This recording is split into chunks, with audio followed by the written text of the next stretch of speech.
আকাশ আর জমিন সৃষ্টির দিন থেকেই সময়ে তথা টাইম জোন আমাদের জন্য নির্দিষ্ট করে দিয়েছেন।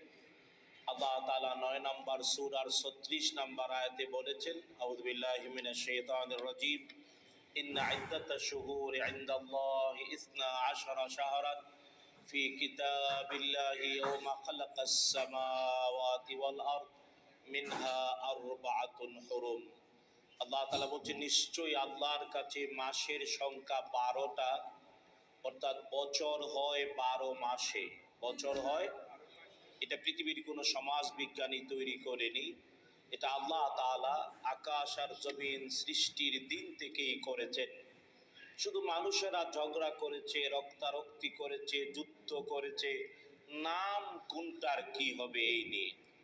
13 মাসে বছর বানাতে পারেনি, 11 মাসেও বছর বানাতে পারেনি। 12 মাসেই বছর কার সৃষ্টি? আল্লাহ সুবহানাহু ওয়া তাআলার সৃষ্টি।